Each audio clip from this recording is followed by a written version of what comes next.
I didn't have that. I had no sound in my headphones from the video. Interesting. It was all there. Things are not working today. But anyways, ladies and gentlemen, welcome to episode 451 of the Maritime Paintball Podcast. My name is Brad Odell, and with me, as always, is your king of paintball. How's it going, baby?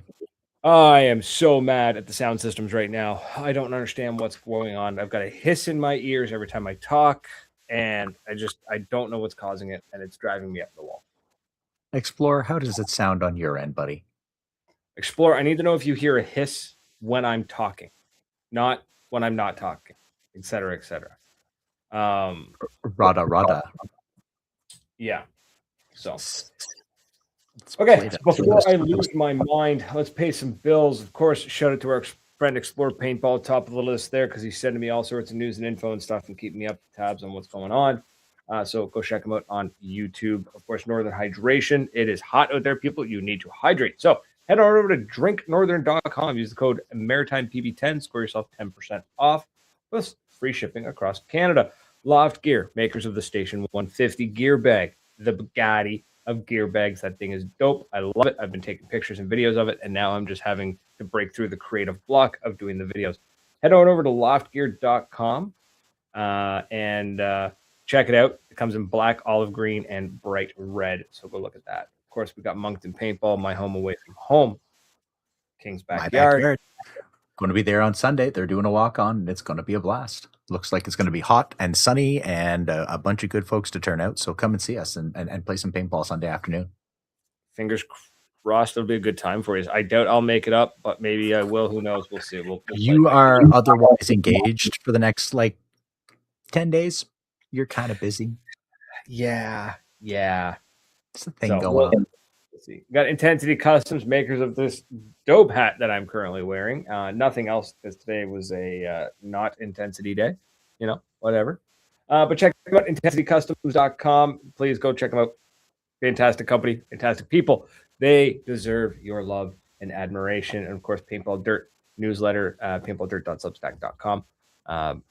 Just doing great work, putting out a newsletter every week, tells you what's going on in the world of paintball. During World Cup, he actually does a bunch of smaller updates, so you can keep that, or not World Cup, during large NXL events. He's doing regular updates and stuff, so you can go check him out on that. And stay up to date. Go paintballdirt.substack.com or go look him up on Instagram. Now, the bills are paid. We got two topics tonight. One, which we'll get to later, is that paintball turned 45 on Sunday. Last Sunday that went by. And, so that's kind of cool, right? So we're going to talk about that in a little bit. First and foremost, though, I want to talk about the news that's making the headlines along all the magfed people, because this is a paintball podcast, so we do still have to, throw some love towards our magfed friends. Oh, Meg friends. Meg friends. You know what? Meg. Write that down. Write that down. I've already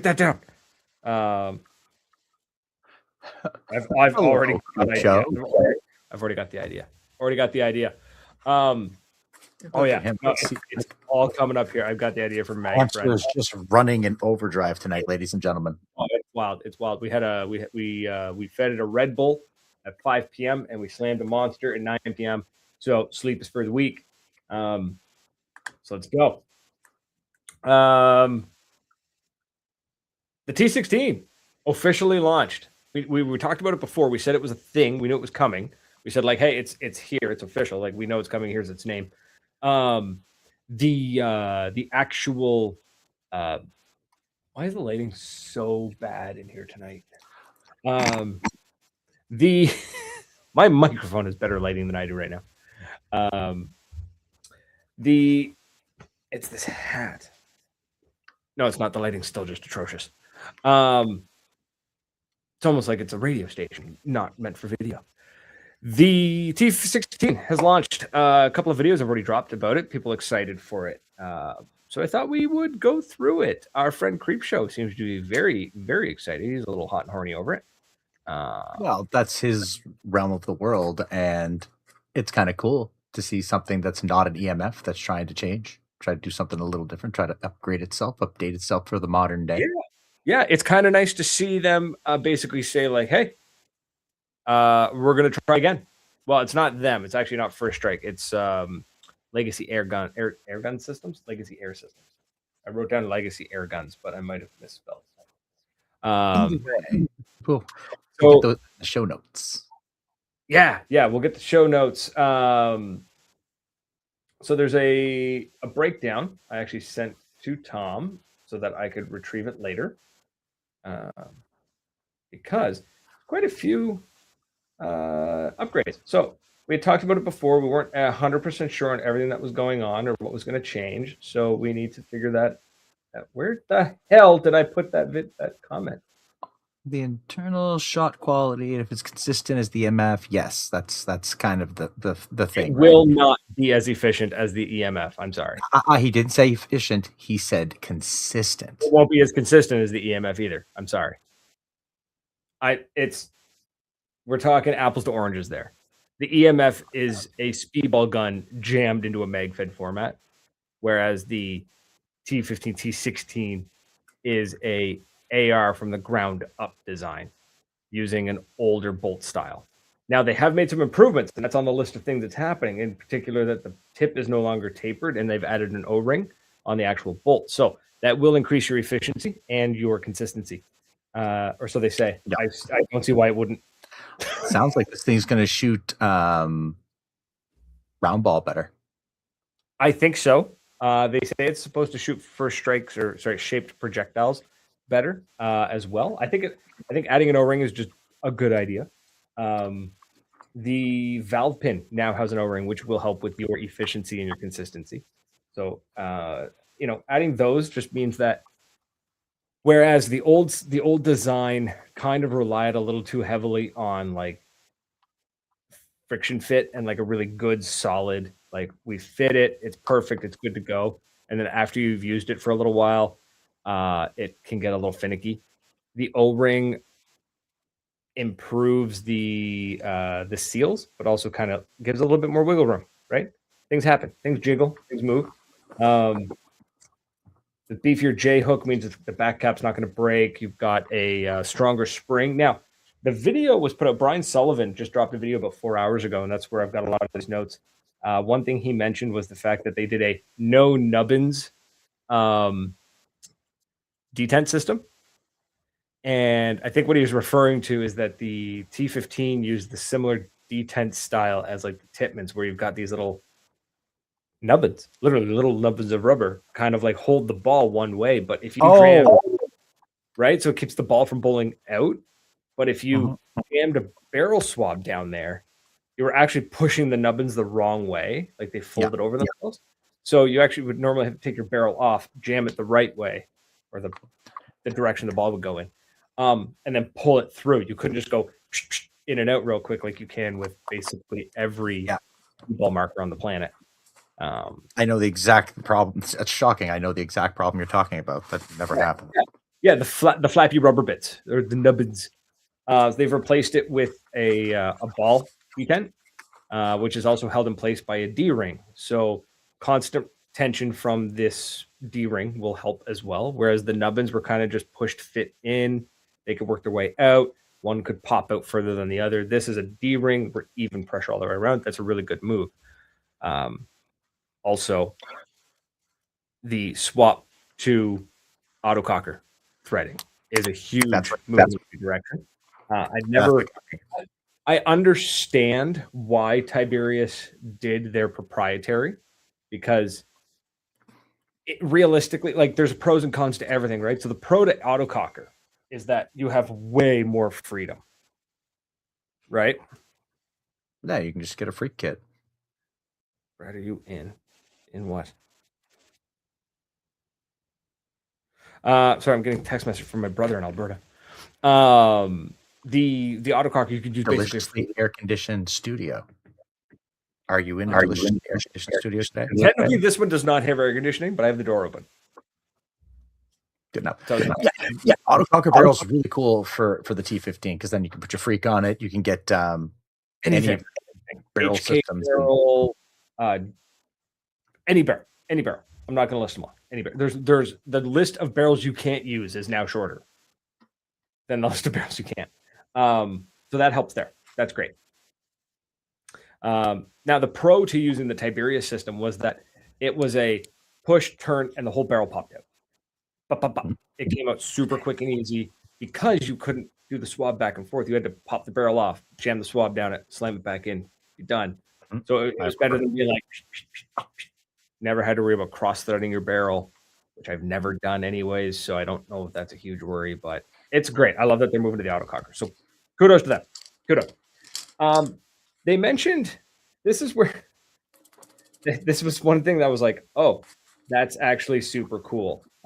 You can store it with the bolt open or closed. Remember, for a lot of people with T15s for the longest time was, oh, if you store it with the bolt closed, it would damage the system or damage the. You good, man? Thunder? We just had thunder here, so. Nope. But I think I know what the problem is with that sound. All I hear is just like. Anyways, he can still hear me, so I'm going to keep talking. Yeah, you can store it open or closed. So there you go. You never have to worry about like, oh, did I put my marker away the wrong way in winter, and now I go in the spring and it's like, oh yeah, your detents or your spring are all messed up because you kept it closed or open the entire time. So that's cool. They claim they've used a proprietary alloy to make what's called a forever spring that will never have to be changed. The striker spring, sorry, will never have to be changed. Apparently, this spring is tested in such a way that like they make this thing go, like they test this spring at such an intervals and so many speeds that like the gun can never actually achieve, and it doesn't deform. So that's cool. That's great. Honestly, just using a higher quality spring is such an easy thing to fix that I love that they did it. I love that they just went out and were like, wait, what if we spent $2 on the spring instead of 40 cents and we just made a better marker? Wow. Boom. Mind blown, right, folks? So who would have thought? So kudos to them. Then the video kind of gets a little vague. The one that was released by Brian or by Legacy Air Systems. He kind of just says everything comes out by the push of a pin. Click and clicks out. You don't need pliers, but he doesn't say which part. So I'm not entirely sure what he's referring to, but something about it is like better about taking it apart and changing X, Y, Z. So I'm not really 100% sure what he's going on about there. And this is something that I really hope to see clarified. Like, I want a full breakdown. Don't give us a 6-minute video. Give us a half-hour video. Give us a proper full video. Break this sucker down piece by piece. Where are the improvements? Where are things staying the same? What's going to work and what's not going to work? You know, aftermarket charging handles. Are the aftermarket charging handles going to work? Yay or nay? Are the hand guards going to be the same? You know, or that kind of thing. So that's what I really like to know, because the last 3 or 4 minutes of the video are quite vague. He just has things come out better by pushing the pins. Like, that doesn't tell me anything. So I really want an in-depth video. Is the sound any better now? No, the hiss is still there. It's 100% the system. It's all right. No. I think it's StreamYard. I was thinking it would have been like either the washing machine, because that's humming along, or the air conditioner. So I just kind of killed those. I had to fight. No, it's all on my end. I think it's all on my end or on StreamYard. We'll have to play around with something, figure something out. Oh, the torture I go through to bring you this show. Explorer's comment here says it still sounds like a wannabe real steel and give you that feel of real steel without super hardcore paintball needs. Yes. Yeah, see, it's on Brad's side. It's what's happening is I'm talking and then it's feeding back as if something's hissing in the network, in the system, and I don't know what's hissing, and I don't know where it's getting picked up from. And it could be the board. It could be the board. I don't know. I just remember Assassin's Creed comes out this week. Pretty sure it does. The new Black Flag. Sorry, nice. There's the old attention span just kind of. As for the T16 is 100%. Yeah, it's definitely, guys, the audio is definitely not on Tom's side. It's the hiss is coming from this, because what's weird is if I turn Tom down, you can't hear him, and I can't hear the hiss. The hiss isn't coming into my headphones anymore. So I actually think that there might be wires crossed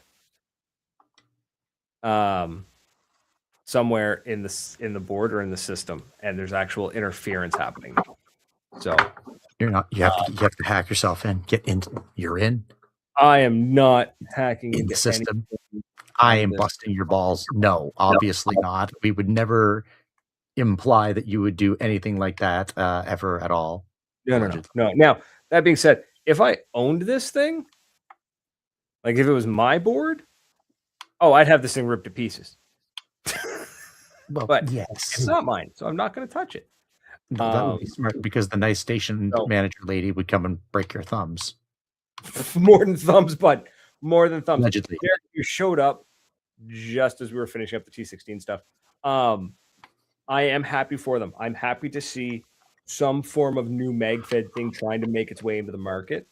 I like that you could buy like it without the barrel. You could buy it without the stock. You can just for $500. Was it $500? 600 like US. That's still not too bad. You can get if you've got your own barrel by now, you probably got an autococker barrel, or you've got a free kit hanging around. You already have the autococker barrel, and you already have a tank, and you already got the stock you like. You've already got the handguard you like. Right? Then you run with it, right? You grab the engine, the main part. Really don't know what the word for that is, and just run with it, right? I think engine's the good word for that. Yeah. So I'm genuinely happy that there's something new coming out for them. There's been a while.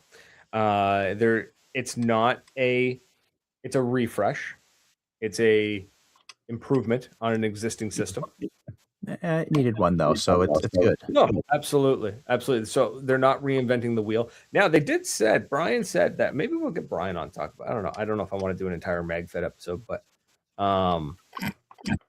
he said there's going to be future improvements, or not improvements, future upgrades and options will be coming available. Things like putting air through the grip or putting air through the magazine. That one's a little weird to me. I'm not sure why you put air through the magazine. I don't know that one. I don't understand that. Figure that answer out for us, because that's a good question. Well, there used to be Airsoft does it. It's pretty big in Airsoft. And that's what, because this thing, because it's built off the same platform as the T15, you can't put an airsoft upper on it. You could take the paintball upper off of it, drop an airsoft, and it'll shoot airsoft. So I think that might be where the airsoft mag thing comes from.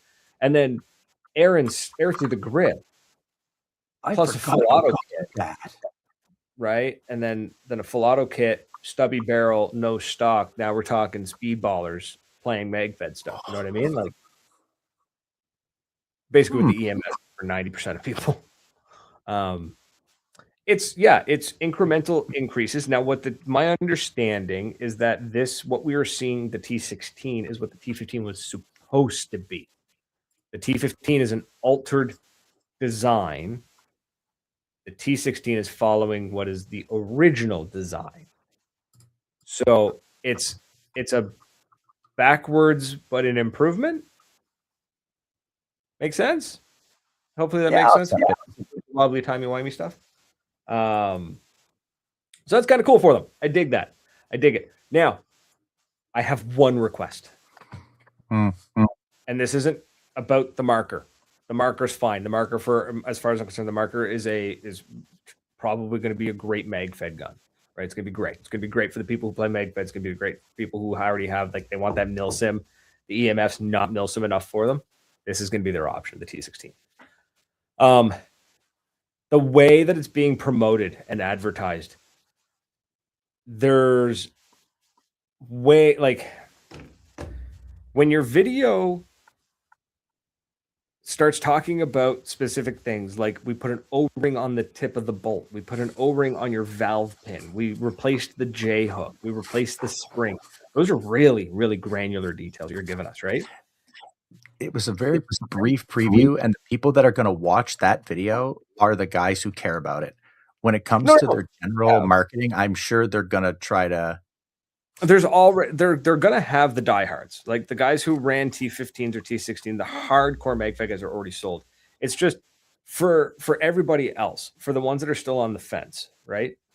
When you're going into these granular, that's awesome, but then don't then go from granular to vague, like talking about how, and I quote, things will click in the way they're supposed to click by pushing the right pin.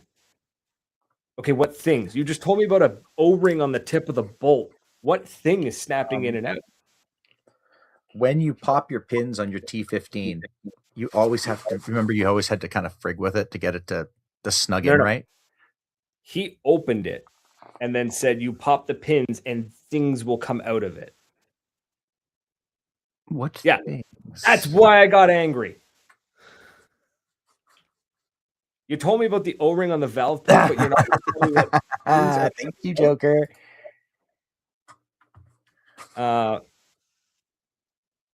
That's what I'm saying. There's no granular. They gave us the same 4 or 5 granular things over and over, which honestly are probably the only improvements that have actually been done, because I think they're probably the only improvements that needed or could be done. You know what I mean? Like what more could you do to it without making a new marker and using a whole new engine? Because if you swap the bolt, you're going to have to swap everything. We might as well redesign a new marker. Not saying it's a bad marker. I'm just saying, like, guys, like, we want more granular. Get right in. None of these 6-minute videos. Give us a half-hour video. Just break it down, man. Break it down. You know, Am I reading those prices right for the EMF 200? I don't know. What site are you on? Antskier, That's Badlands, American. $14.99 for the EMF 200. Hold on. Oh, that doesn't exist.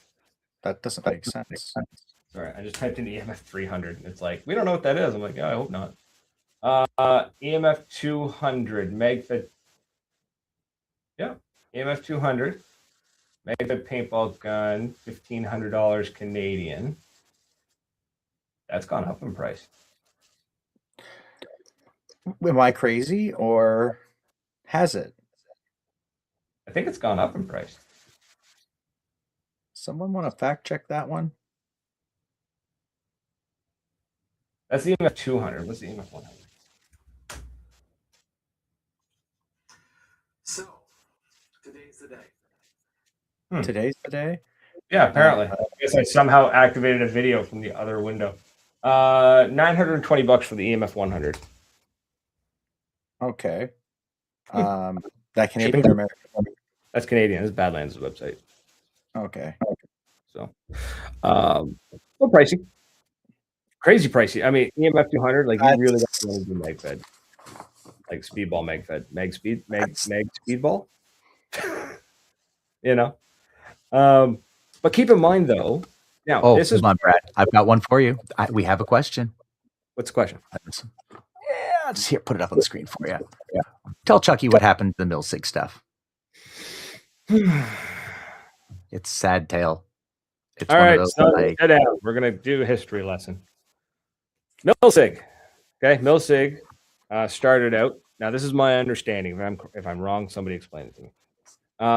Milsig, Taiwanese based. They're kind of their entire whole thing was selling training markers to like Taiwanese military and law enforcement. That's kind of where they got like started, right? That was their bread and butter. And East Asian training stuff. Then they come to paintball. We got 2 people. We got Canada and the United States. I'm not sure about Europe and whatnot. I think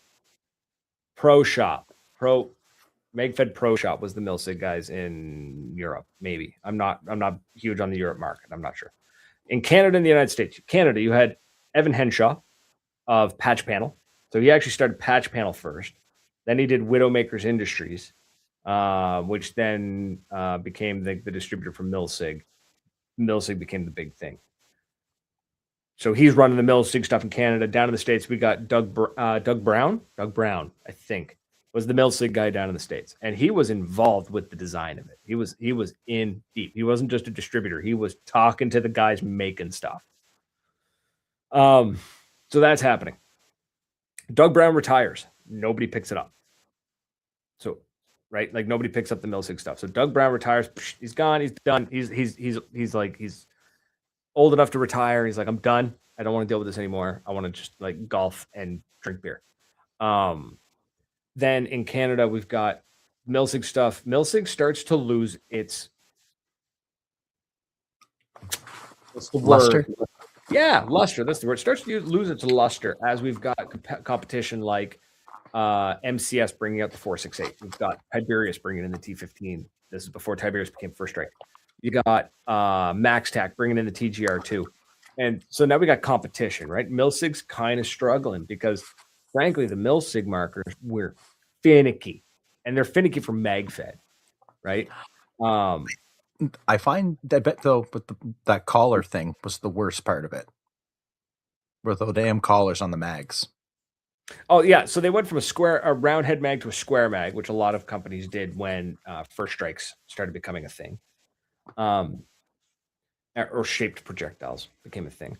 And then that was hard because because the top of the mag was separate and then the mags themselves kind of finicky. The marker itself finicky. They had a cool idea for their bolt, was like a one solid piece, only one O-ring, but you needed like a dental pick to get it out because it was like the orange O-ring was inside the bolt. It was very strange design. They had dedicated fans in Canada because Evan Henshaw was like a cult leader. I'm not saying this like negatively. This man was like legend. Like he was showing up at events. He was the guy you were talking to when your stuff went down. You needed something, he got it for you. He was at every event. He was hosting like special events for when new products dropped, that kind of thing. Like he was a showman. He knew what to do. And then magfed paintball, like selling paintball stuff, just stopped really making a lot of money. It kind of just started petering off. Milsig was suffering, MaxTac was suffering, everybody was kind of suffering. Patch Panel, his other business, takes off. Boom! Into the stratosphere, just making him like using up all his time. So the Milsig thing kind of he just stopped. He's done with it. It moves on from it. And Patch Panel becomes 100% his business. Now we're talking like Patch Panel started getting contracts with like the LAPD kind of thing. Like, yeah, right? So it's like, oh, what do? Do I sell a handful of paintball markers to a bunch of guys who are always asking for sponsorships and deals? Or do I get a contract with what is essentially a private military when you compare it to budget and size down in the States? You know what I mean? Like, yeah. You know? So the man went and made some money. So that's what happened to Milsig. As for the EMF 200, the price is a lot. Now, I will argue in defense of it. You can pay that much for you're getting a barrel compared to the 600 US. Okay, fair. You got me there. So keep in mind the just the gun, the engine. We settled on engine, right? Just the engine of the T16 is going to be $852 Canadian. That's no barrel, no tank, no nothing. The Planet Eclipse EMF 200, you're going to pay $1,500 Canadian. At least you're getting a barrel and a handguard and the engine. I will argue that the technology inside of the EMF 200, the way the bolt is designed and that kind of stuff, is we're on par with the 180R, right? So This is like when speedballers look at a gun, when somebody in the speedball world is looking at a paintball gun brand new and they're looking at something top of the line like the 180R. Let's actually go look at that. What is the 180R bring? The 180R is $1,350. Let's say the CS3, the 180R. Yeah. So the EMF 200 is on par with those. It is. The only difference is it feeds the paint up through the mag. which I'm going to say is actually kind of a hindrance. So it does kind of lose a little bit. Like feeding the balls under pressure from below is never as foolproof as feeding them down through a hopper. No, but it should fire shot for shot just as consistent as a 180 yard. Yeah, exactly. Yeah. And that's why you're paying that money, right? Oh, yeah, without question. So it's current gen Eclipse core. That's right. It is the latest and greatest in speedball technology, jammed into a magfed format. Well, not quite jammed. They did a pretty good job of trying to get some form of AR, AK look and build on this thing. So kudos to them for that. It frankly, does look cool. It does, but it's to me, it's kind of apples and oranges. It's you know what it is? T16 is going to be the 2010 Honda Civic that you're going to make your own, right? It's not going to, you know what I mean? It's not going to win any crazy drag races. But it's going to be yours. The EMF 200, kind of like buying, say, like a 2025 Corvette, right? It's more or less already decided how it's going to look. You can make a couple of changes here and there, maybe swap the interior a little bit, maybe add a few accessories, but realistically, you're paying for what's under the hood, not for, well, that and the new Corvettes actually look sick as hell.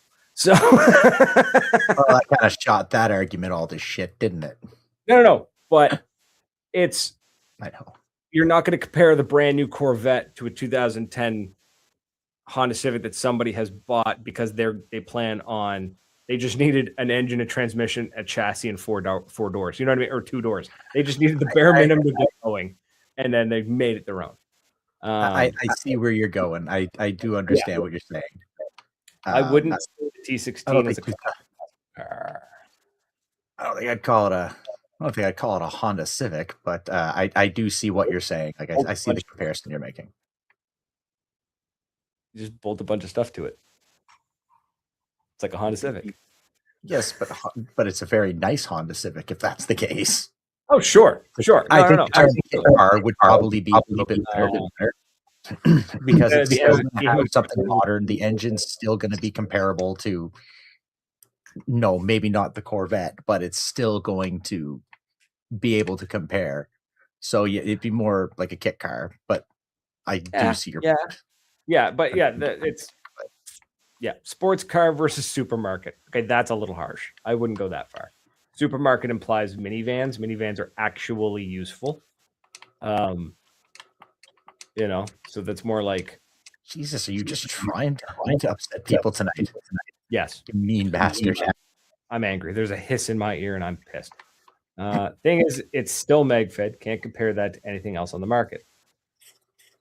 EMF 200, T15, T16, MCS 468, the TMC, the MaxTac TGR2, the Milsigs, if they're still out there somewhere, if you blow the dust off them. Blow the dust off that TGR2 there, brother. There ain't not a whole lot of those floating around being used regularly. That's very true. The 468 everywhere is I think the 468 is super pretty. Everyone I've ever seen, when I see them on the field or when I saw them on the field, they worked well. I hated them. They were always really nice. You hated them? I hated my 468 with a passion. I had a 468. I used one for a long time. I loved it. I thought it was the coolest marker. Wasn't me, man. It just wasn't for me. I didn't like it. There was a couple of things I didn't like about it. One was the mags annoyed the hell out of me. The 468 mags were garbage. The D mag was garbage. The Helix mag was garbage. They fixed it eventually, but I'm sorry, that never should have made it to production.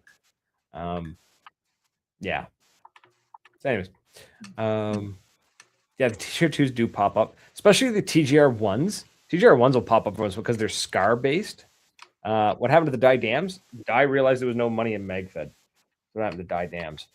And they basically went all in on speedball and just like, cool, you guys handle magfed. We're gonna go try and dominate World Cup. And then PE was like, hey, what up? We're here to dominate World Cup. Slap. 468 was hefty. It was heavy. It was very heavy. The 468 was a true 1-to-1, except for the barrel. 68 cal is kind of ridiculous, but the build itself was as close to 1-to-1 you could get at the time. I think the T16 is now on par with that. I think it's just a 1-to-1 as well. They're all good. They're all great. Get the one you like. End of the day, it's magfed gun, so I mean, go get the one you like, right? TMC. Yeah, why not? Right? Go get the one you like. So, but like I was saying, my final thought that I was trying to get to was when you guys are promoting these things, please, Brian, if you hear this, we need less vague and more granular. And also, kudos to Brian for not doing this. The other guy, I forget his name. I'd have to go look for it. Please don't talk about the marker and talk about the bolt and the valve pin and the J hook, and then talk about how you've got an MCS folding stock bolted onto it and an MCS handguard bolted on. I don't care. That should never be mentioned when you're trying to pitch me a marker. Right? If you're trying to buy my T16, why? Because I've got an MCS folding stock stacked to it. Great. I won't, so I don't care. What I want to know is about the marker. You know what I mean? Don't muddy the waters. Don't muddy the waters. Just okay. That's where you're going with that. Okay, I get you. That's what I'm saying. When you're promoting it, promote it. Promote the marker. Don't promote the parts that you can bolt to it. Promote what you can do with it. Promote that it's like you want to promote that it uses these great handguards. Great. Then tell me it's compatible with X handguard brands. That's great. MCS can talk about MCS stuff. But when the guy who's just bringing this marker in, because MCS is the distributor, not the maker, right? Mm-hmm. When the guy who's bringing this in and trying to show this off at events, and I really wish I could remember his name, and I can't. Anyways, when you're trying to promote this thing and you're promoting the T15 from Legacy Air Systems or Airgun Systems, great. Talk about that, but don't spend the last 3 minutes of your video talking about the MCS stuff you've bolted onto it, because that's not going to sell me on the marker, because I can get the folding stock for anything, right? Just pitch that. Just don't muddy the waters. That's what I'm asking. Don't muddy the waters, because when you start promoting it, when you start going, check out this T16, it's got this beautiful folding stock attached to it, and I go to your site and I go, there's no folding stock, that annoys me because you promoted the folding stock. That's that's a granular thing to be annoyed with, and I love it. That's what we're here for on the Maritime Paintball Podcast. Those little granular things and sandwiches. Because you're talking about the valve pin O-ring, which is an O-ring that is the size of the tip of a pen. Mm-hmm. And then you're going on about the folding stock and the M-Lock handguard from MCS and this, that. I was like, I don't care. I get that MCS is the distributor, right? MCS is the distributor.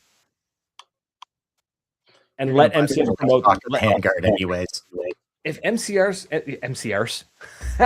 if MCS wants to promote the folding stock on it, let them. But if you're promoting the T16, promote the T16, not the aftermarket parts. Promote the marker itself and what you've done to it. Please, just stop muddying the waters.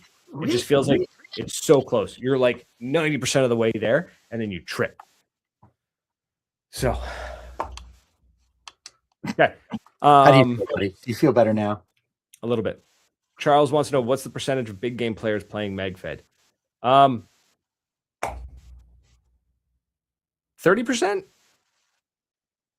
45? 40-ish percent? I'd say probably, if I go to a big game, I see about 40% magfed. Yeah, there's quite a few magfed lads. Yeah. They come out of the woodwork. Derek's just thrown 7. I feel like you'll see more magfed players at big games because that's their comfort zone. They can go to a big game. They got more room to move compared to, say, like a walk-on.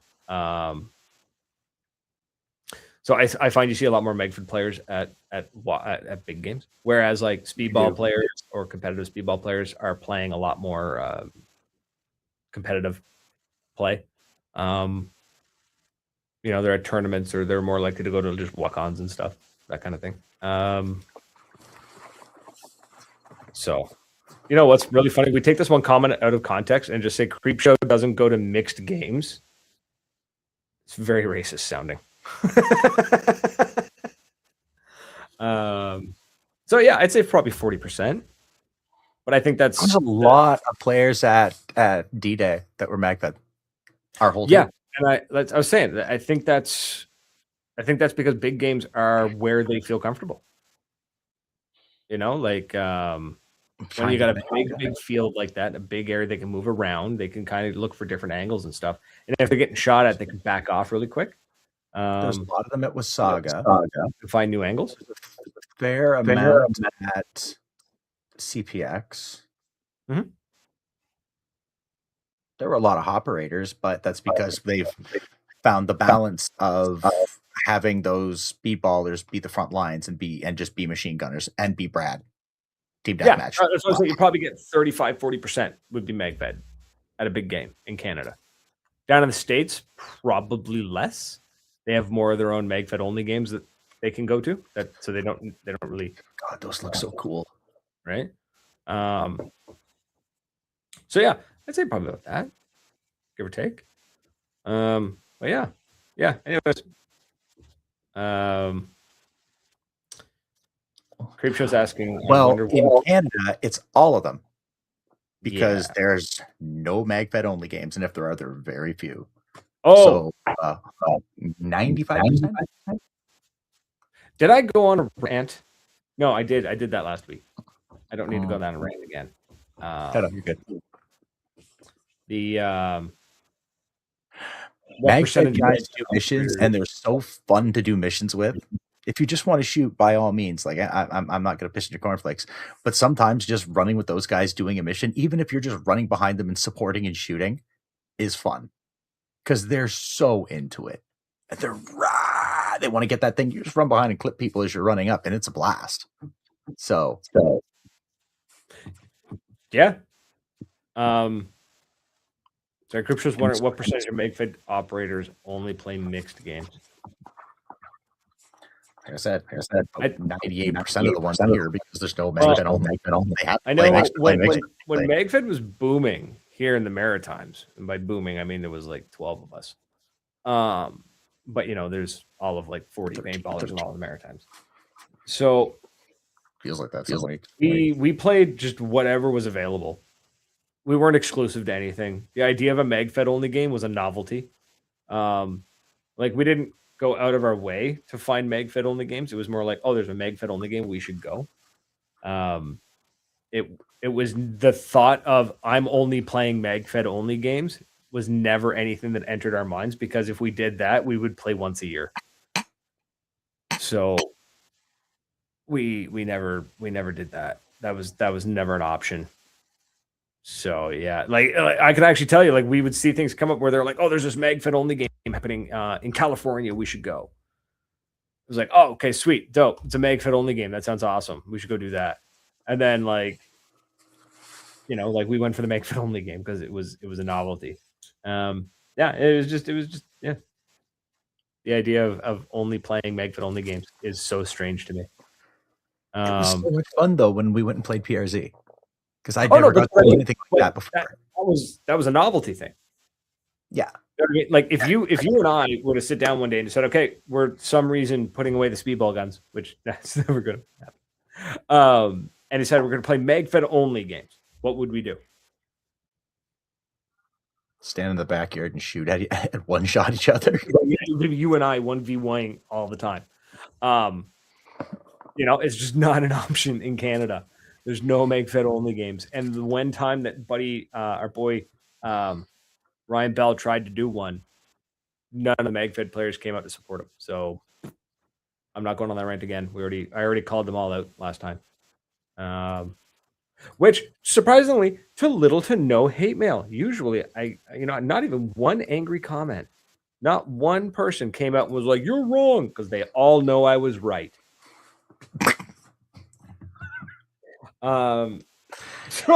There we go. Yeah, 1v1. It would be very quick. You want to see some better 1v1? Just have me against a broom and see me lose. Yeah. Yeah, it's like Woody from Ed, Ed, and Eddie. Is anyone heading to Ion? I'd love to do Ion. I'd like to try it. Yeah. One of these days, we'll get to Ion. So we got 15, 20 minutes left. Yeah. How about Seattle Uprising taking Impact to overtime in the finals? I didn't get to watch any paintball this past weekend. I didn't get to watch anything. It sucked. I had my kids. I was watching my kids the whole weekend. That's what I did. So, damn it, I couldn't sit and watch sports. I had to be a dad. I did go and play paintball on Sunday though, so I guess that's partly why I didn't watch it. Wait, was that last Sunday? No, it was 2 weeks. 2 weeks. I played 2 weeks ago. Last Sunday, I don't remember, but I remember wherever I was, I couldn't watch paintball. So anyway, it is what it is. Somewhere where my life's at. But yes, Seattle Uprising did take Impact to overtime. Impact ended up winning.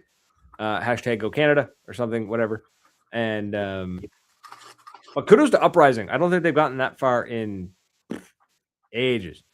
According to my man on the ground there, 15 years. So I'll have to go back and watch it. Even though I know who's going to win, I'm going to go back and watch it. Be like, what's up? Let's see what happens. Apparently there was a dead man walk. Somebody did dead man. We're going to go see that. I'm going to go see that. So yeah, right there. That's yeah, that's a good enough excuse. Yeah. I'm going to sit down, look at my kids and be like, no, go play outside. Daddy's got to watch paintball. Go play in the pool or something. No, don't do that. Terrible. Don't worry. I'll be right there. Yeah. I'll set up. I mean, I could set up the laptop outside and watch paintball while keeping an eye on them. Yes. As long as that kind of thing. Except today, my God, the heat. Oh, and for any of you who don't have air conditioning, I fear for you. I was in that air. I was in the cooler. I was quite content. No doubt. Tauntauns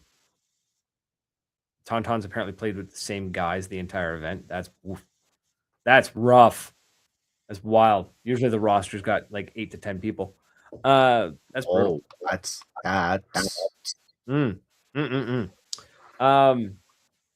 So we should probably touch on the fact, like it's kind of in the title of the episode, is the whole Paintball's birthday. So Paintball did turn 45 last Sunday. 45 years. Sounds like a lot. Really not. Paintball. Oh my God. Okay, hear me out. I got an idea. A stroke of genius. Okay. What do you got? What has paintball been doing lately? Here's what paintball's been doing lately. It was a rhetorical question. I'm gonna tell you what paintball's been doing lately. Please do. Okay. The Pro Flexes are back in a big way, right? They've been back the past couple of years, but now they're really back, right? JT re-releasing the millennial pants. We're talking the baggy paintball pants, right? They're back. We're seeing a lot of the older stuff being rebuilt and coming back. Your Angel, for example. Your Angel's back. We're seeing a lot of people running older markers like that.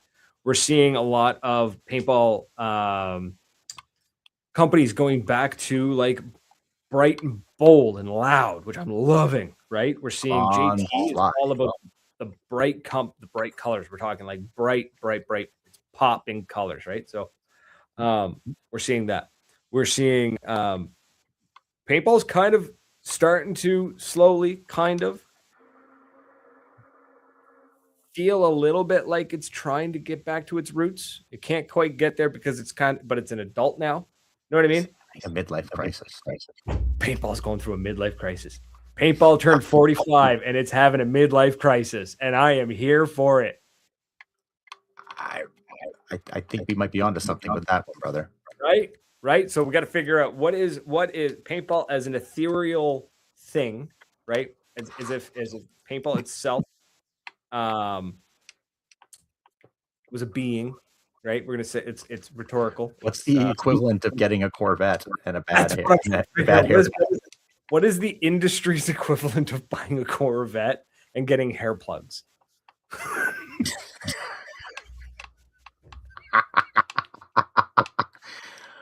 Oh God, get someone who can answer that question on this Tom show, Cole and buddy. the NXL decided to try and do the magfed thing, the tactical thing over in Europe. There, they tried to do a tactical thing. Maybe like that's kind of like the equivalent of like buying a motorcycle, like what Creepshow says here. That's I like that. right. It's kind of it's I like the equivalent. crisis. I love it. I'm so here for it. But it's also not going entirely back to its crazy wild roots because it's in its 40s and it knows it can't handle the hangover. It's got kids and a wife now, and It's it can't do that shit anymore. It's trying to party. It's trying to balance having a ripping party, but also being in bed by 10:30. Yeah, you're not. He's dying over there, people. Like this is great. Oh God, Paintball's having a midlife crisis. It's so true. Okay, what are the top things? What qualifies as a midlife crisis? What would you say? Let's say. You want to ask me this? I don't know how much I want to answer that one publicly. God damn it, my life already sucks. I'm on medication. I'm divorced. Let me see. I don't have a fancy car. I have a whole head of hair. Thank God. I don't have a subscription to Blue Chew. Hello, Blue Chew. What else is depressing about being middle-aged? Let me go here. Paintball's knees are cracking. Paintball's knees are cracking. Okay, so ibuprofen, better liquor. Oh, yeah, buying the import stuff rather than the cheap stuff. Yeah, there you go. There you go. All right, cool. I'm gonna work on this. I'm gonna work on something. I'm gonna reach out to one of my graphic designer friends, not AI, and be like, "Yo, I want you to take the midlife crisis of a Corvette, going back to the gym, ibuprofen or Advil, importing the good stuff, and possibly divorce, and I want you to match it into paintball." That's gonna happen. It's craft paintballs. Paintballs. Paintballs. Get these bougie ass paintballs that come in a shitty jar for $65 for 500. Jesus, wait, hold on. That's just buying First Strikes, dude. I was gonna say it's just First Strikes. Buying First Strikes, but no, but they're not First Strikes because First Strikes are their own thing. That's like buying Scotch. This would be like buying like an IPA or a really fancy beer, Garrison, some shit like that. A lot of gold chains in paintball lately. Yeah. Brad's bling. I love my bling, man. I love that mask. I would like free paintballs. I know a certain YouTuber who would eat them and be very happy about that if they were gluten free. You're gonna see him soon, in a week. Is he coming? He is. He's actually gonna MC the event for me. Because he's not one of the groomsmen, so it's easier for him to MC. Good shit. Yeah. I'm gonna do terrible things to him. That's fine. My team is not gonna be happy with me. I'm gonna do terrible things to the man. That's fine. You have a hotel room. Okay, so paintball turned 45. Let's give Tom a quick 6-minute history lesson on the complete history of paintball.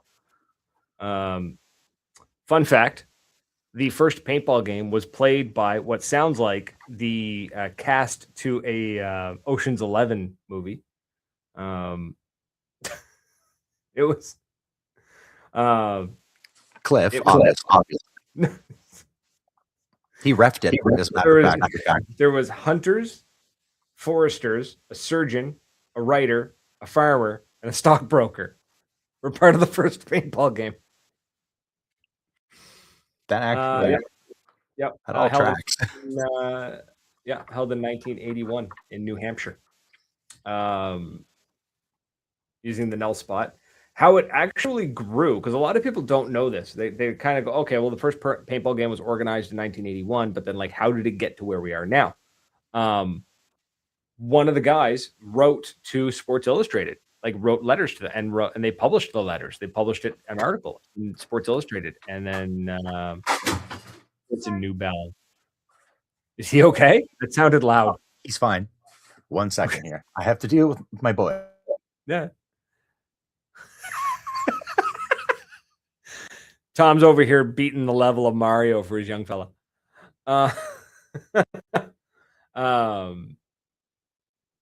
So yeah. So for those that don't know it,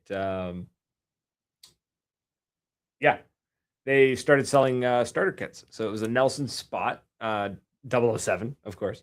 The Paintballs, which were originally supposed to be used as horse pills that you would inject with the medicine and then feed to the horse, but they injected it with a dye, with like an oil-based paint dye kind of thing, and it was used to mark trees. But yeah, the starter kit they sold was the Nell Spot Paintballs, safety equipment like goggles, if you want to call that safety equipment, high school splash goggles, a compass, and the rule book that they came up with. The official rule book? There was an official rule book. Yeah. Yeah. So the first one, I can never remember the name of it. It was called the something survival game. Oh, gotcha. Something, yeah. NS. Gotcha.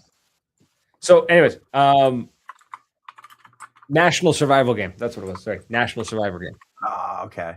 Yeah. So they had a rule book, and they started shipping them out. The first commercial field to 1982, Bob Guernsey actually created the first commercial paintball field in New Hampshire, and made a contract with Nelson Paint to do it all. So that was pretty cool. 1983, they actually had the NSG National Championship. Very first tournament winners, and the very first winners, the Unknown Rebels was the name of the team, from Ontario, Canada, by the way. Yeah. Canada home to the first paintball tournament winning team. So we got that. So anytime everyone says, "Well, you got up there in Canada," be like, "We got that. We got Crosby. We got Gretzky. You can have Gretzky. We got Terry Fox, and a bunch of other stuff. So we're awesome. Canada's great, man. Come on. Yeah. So from there, other things started getting released. We had other guns started showing up. Paintball starts to grow in the late 80s, so like 85, 86. We started turning around like across the globe kind of thing. 87 to 88, Dennis Tittman Sr. forced to abandon his business of half-scale machine gun replicas because of new firearm laws. He decided to switch to the paintball industry with Tittman Pneumatics, released the first fully automatic paintball gun, the Tittman SMG 60. Not long after, he released a semi-auto mode to make it tournament legal. Also re-engineered the pin valves from the soda industry to create the soon-to-be standard pin valve of the paintball CO2 tank. Huh. Cool. Yeah, how ingrained Tittman is into the world of paintball. Also, the fact that the man had a business of just selling half-scale machine gun replicas. Yeah. Man, the 80s were wild. Yes. Yes, they were. Yeah, and then from there, we got a bunch of brands popping off. We got like War Games Products, or WGP. Got the Sniper Pump Paintball with their Sniper Sniper. Palmer Pursuit creates the custom Sheridan-based modifications and markers to the JT USA, an off-road motorcycle sports company. With the first JT goggles modified from the motocross goggles, the comfortable JT goggle marked the beginning of the paintball goggle industry. So that's when they started doing the one where it's like, plus it covered your face, like covered your lower part of your mouth. Yeah, that's cool. Oh, yeah. Whew. ProStar Labs. Actually, this is like 87. ProStar Labs creates the first paintball grenade called the Bouncing Betty.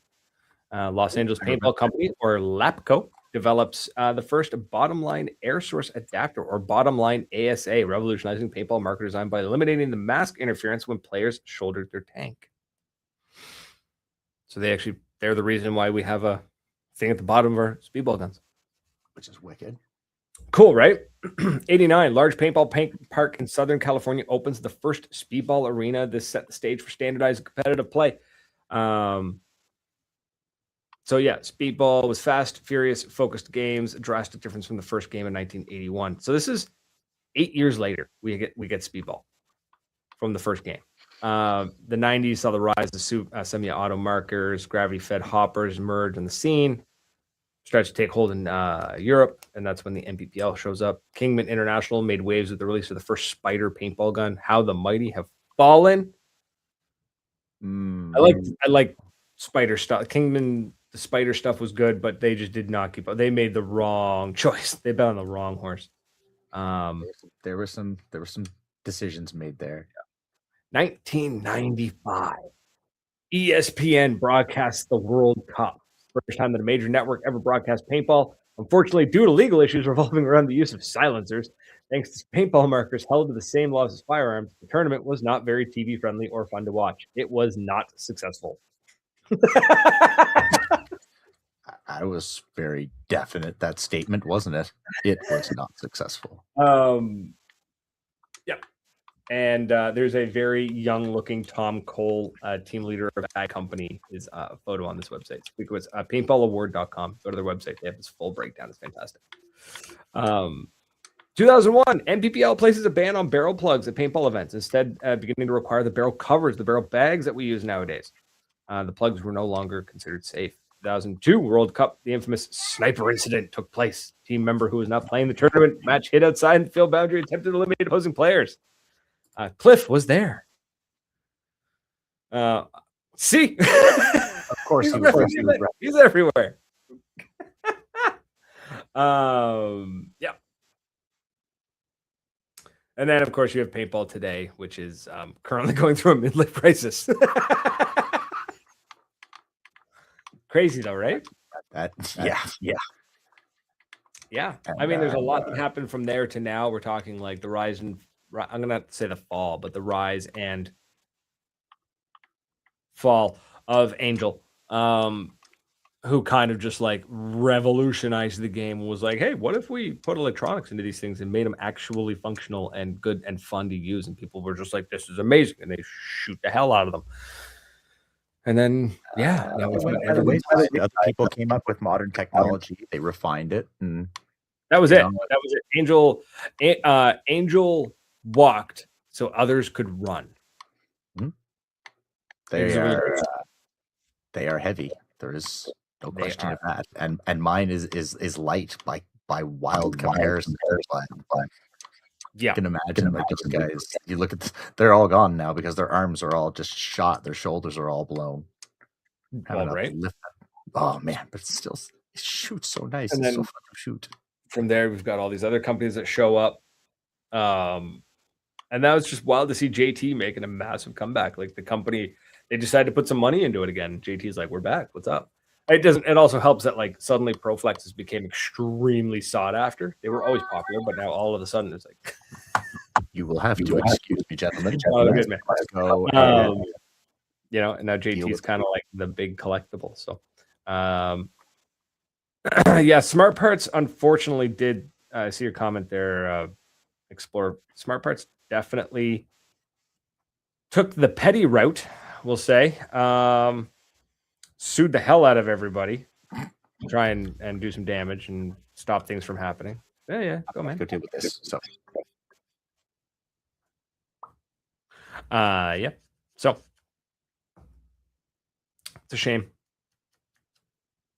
I'm glad to see paintball is going through this midlife crisis, though, because I think it's going to bring back a lot of personality to the sport. We've refined too far, gentlemen, ladies and gentlemen.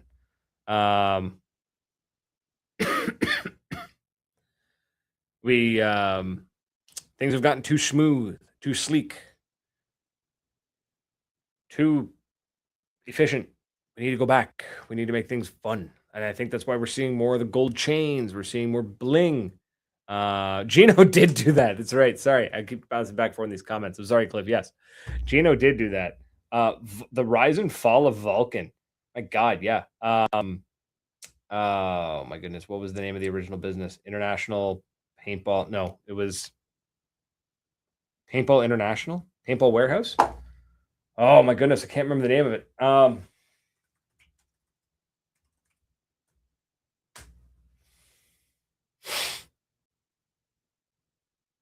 I'd have to look it up. I have to double check it. But yeah, Gino, Vulcan. Oh my god. Yeah, Vulcan was originally the king. Well, not Vulcan, but paintball supplies international. No, I forget the name. National Paintball. Thank you, Cliff. Yeah, National Paintball was like everything. They sold to everybody, and then they became Vulcan, and then they just started licensing things, and then they turned into what it feels like I don't know. They weren't innovating. They were just reselling. They were, yeah. Yeah, rumor has it if Vulcan's coming back as VTech. I will, yeah, great. When it happens, I'll see it. I'll believe it when I see it. That's where I'm at on that one. I don't truly see it happening. Maybe it will. Who knows? We'll see. But I'm not going to hold my breath on that. Yeah, just the pie's not very big. And, paintball's it's a niche sport. It's small. So when you try to squeeze as much money out of it as you can, you want to everybody wants to make $1. Everybody's got to eat, right? Everybody's got to eat. And no shame on anybody trying to make $1, but there's the right way and the wrong way, right? You know what I mean? So, there's like a mosquito or something flying around here. But yeah, so that's pretty much it. Tom is still missing. I'm not entirely sure where he's at. Apparently, he's dealing with a small thing. Now, Explore, you're right. Pie is not big, then grow the pie.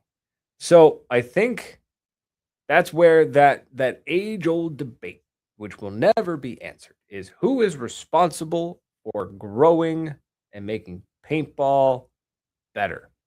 I might be mixing up Geno's, apparently, according to Cliff. I'm thinking of Gino, who ran Vulcan. I might be thinking of a wrong Gino, or somebody else's. So, yeah, who's responsible? How do we grow? How do you make paintball bigger? How do you get more people to play it? How do you get more kids to play hockey? How do you get more kids to play soccer? How do you get more kids to play whatever, right? Well, whose responsibility is it, right? That's the hard part. To grow the pie, whose job is it to grow the pie? Is it the manufacturers? Is it the fields? Is it the field owners? Is it the players? Correct answer is not. I think there are multiple parties need to work together to make things happen that I don't think we will ever truly see work together properly. Really? Hello. Yeah, I don't know how you heard. Sorry, I took my headphones off. I can go back and listen to it when it is uploaded on Spotify later. Yeah, when I get around to doing that. No, we were just saying that a lot of shady stuff also happened between like when I was reading till now. Things like Smart Parts suing the shit out of everybody. Gino basically doing National Paintball Supply, which basically was like, if you owned a field, you bought stuff from Gino. That was it. He was like the distributor, which then turned into Vulcan, and then Vulcan stopped being viable because they I don't know, they licensed everything and they just sold crap, and now they're gone. And now they turn into VTAC, and now it's like the pie is not very big. So Explorer says pie not big, then grow pie. Well, whose job is it to grow the pie, right? And it's no one person's or no one party's job. Unfortunately, it's not. No pie for them. There's no easy answer to it. I think the difference is I think maybe people think too big or too small. There's no, you know what I mean? So but that is a conversation for another day because I now have a ton of stuff I have to edit out of this episode to get it to fit. Folks, Perfect. Yay. it's been a blast. Thanks for hanging out, chit-chatting, liking, and sharing. I hope you enjoyed my 40-minute chat about magfed and whatnot. And for the record, I didn't make fun of them the entire time. You really did a good job. I'm really proud of you. Gold star. I'm going to come into the studio next week with a little gold star on my shoulder. Little ding. Get one every time I go an episode without ripping on magfed players. Do you lose one when you do? Yeah. We'll do that. Yeah. You'd have to lose the gold star. I can't. Yeah. So, folks, it's been fun. Thanks for hanging out with us and all that jazz. Truly appreciate it. That's it. We're out of here. Till next. There may not be a next week. We'll explain later. Everything will be fine. Don't worry. We'll figure it out. That's it, folks. We're out of here. Until next week. Cheers. Toodles.